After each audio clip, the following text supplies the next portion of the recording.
Good, happy Tuesday afternoon, September 8th, 2020. I'm Riley King, and welcome to this Tuesday afternoon edition of the Riley King Newscast, right here on the Riley King Network. We have a lot of news to get to this Tuesday afternoon, so let's begin. First up, COVID-19 in New Hampshire. What you need to know information, the latest data and numbers. Let's take a look at that right now.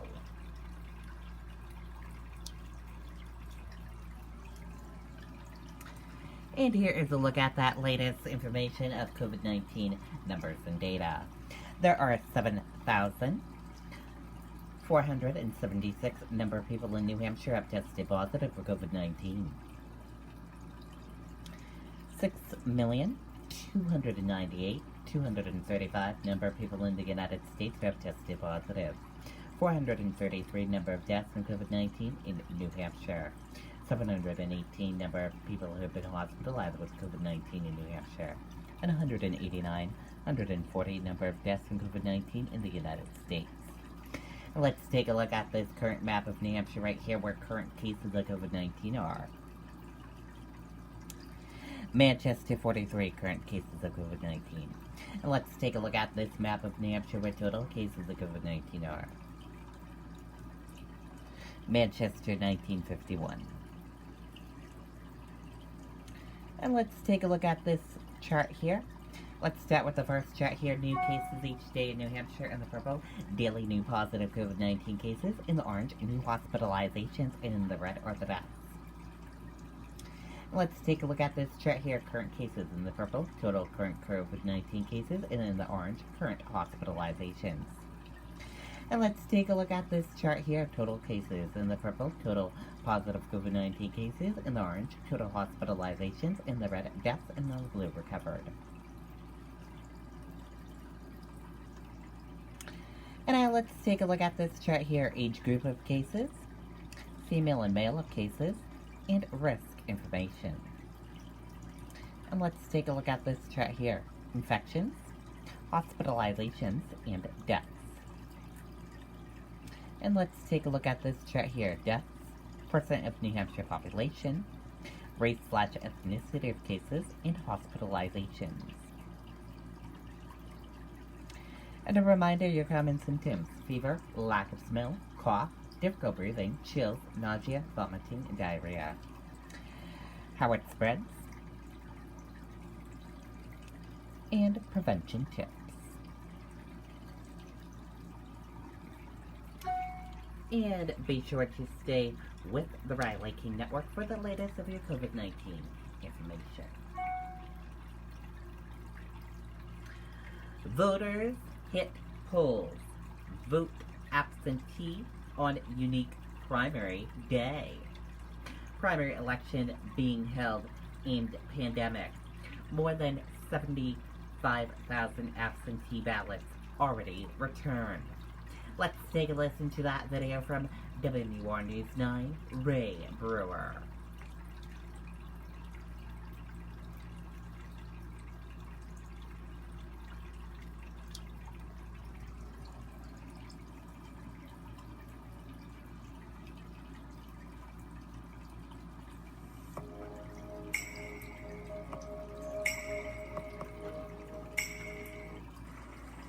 Good morning, Sean. And one of the big differences, the number of absentee ballots that have been requested and already cast. Officials saying that's taken a lot of hard work and preparation.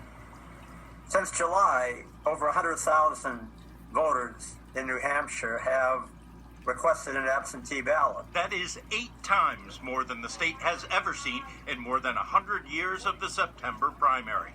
Secretary of State Bill Gardner says more than 75,000 absentee ballots have been returned, several thousand more expected to be added to that tally.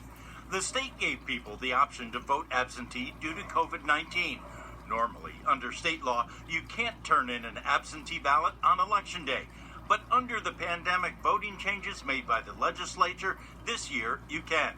Voters should contact their town or city clerks for information on where to turn those in. Meanwhile, Litchfield's town clerk and tax collector says she expects a good turnout for in-person voting today and that poll workers have been preparing. We have to social distance. We're trying to, when they come in, as soon as they enter the door, they will check in, they will hand sanitize. We have masks there for them. Now, despite the incredible number of absentee ballots, Secretary of State Bill Gardner says the results will be available tonight.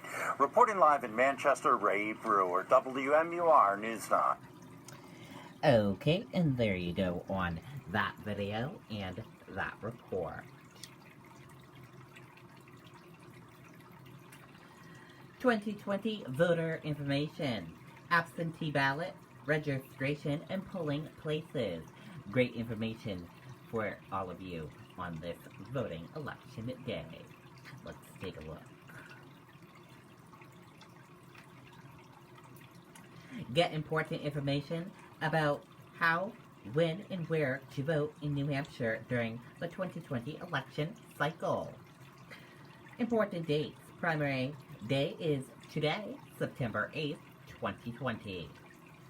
General election is November 3rd, 2020. Registration information. Let's take a look. Here is the registration information.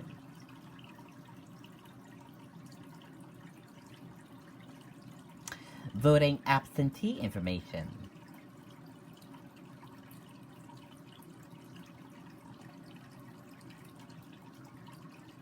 At the polls, information about at the polls. And if you want to see that list of great information and resources, we will share that list with you right after this afternoon broadcast of the Riley King Newscast. 25 people displaced after Laconia fire. The fire started just before 1 a.m. at an apartment building on Dryer Street. Let's take a listen to that video from WMUR News 9.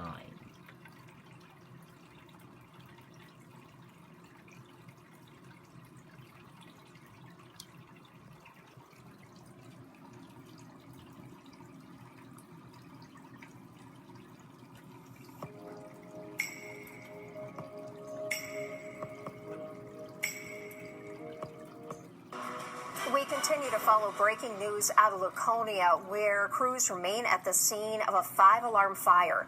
It started at an apartment building on Dyer Street just before 1 this morning. It took more than 3 hours to bring this under control. Fire crews say that everyone is accounted for at this time. At this point, there's no injuries. We did have one person suffer smoke inhalation. They were treated and were not transported to the hospital. 25 people were displaced. The Red Cross is helping those families. Damage is estimated to be about $500,000.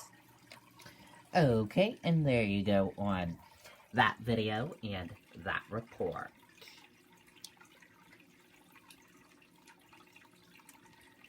Governor Chris Sununu went to the new True Hilton for a ribbon cutting at the site in Concord, New Hampshire. Take a look at these photos right here.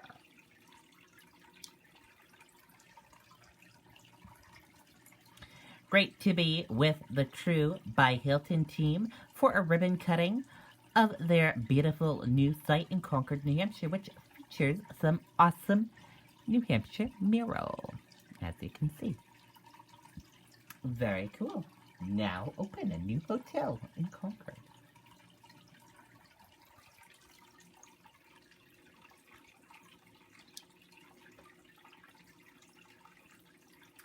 NASDAQ falls more than 2% as tech plummets once again. Dow drops 300 points.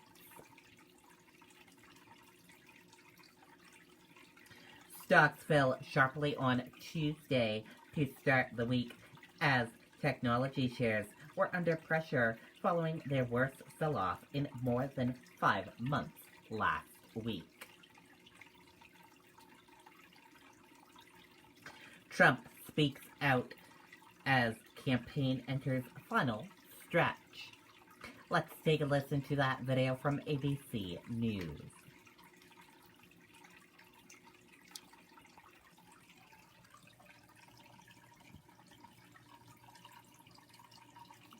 At the race for the White House now. In the post-Labor Day sprint 8 weeks to go, President Trump is fighting from behind, blasting allegations that he disparaged American soldiers, attacking Joe Biden and Kamala Harris in highly personal terms ahead of a trip to two key states today.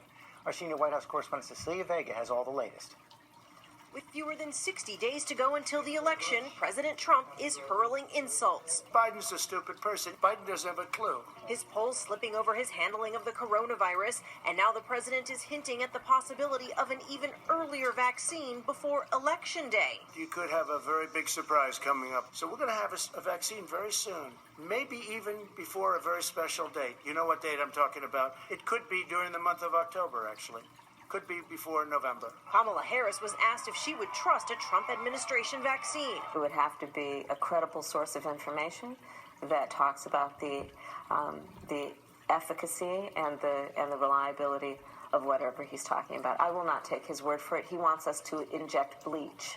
No, I will not take his word. And whether Joe Biden would take it? Only if it was completely transparent that other experts in the country could look at it.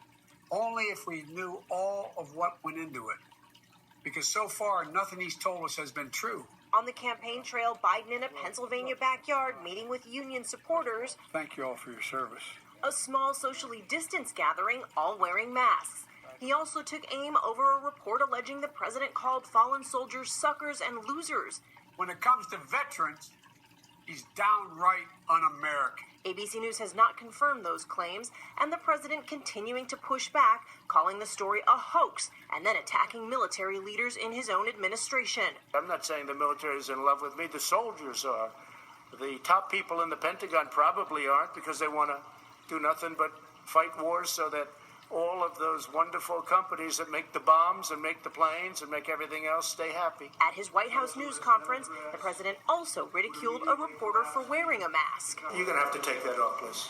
You can take it off. If you don't take it off, you're very muffled. And praised another for removing his. You sound so clear, as opposed to everybody else where they refuse. So we are now just 56 days out from this election, and we're hearing some close to the Trump campaign have concerns about the state of fundraising and spending there. As there's now this new report out from Bloomberg this morning, and this would be unprecedented, that says the president is considering spending $100 million of his own money on his reelection bid. He spent about $66 million back in 2016, George. This as Joe Biden shattered a fundraising record last month. Yeah, the Trump campaign appears to be facing a cash crunch. Okay, Cecilia, thanks very much. President's former press secretary, Sarah Huckabee Sanders, is coming up in our next half hour. You see her right there. And 1 week from tonight, I'll be anchoring a town hall with President Trump and uncommitted voters, the President of the People, a national conversation that airs Tuesday, September 15th at 9 Eastern. Well, hey there, GMA. Okay, and there you go on that video and that report. And thank you for joining us for this afternoon edition of the Riley King Newscast, right here on the Riley King Network. I hope you all have a great rest of your afternoon. See you back here later on today for another newscast. I'll have a news report coming up in a little bit. Goodbye, and see you in a little bit.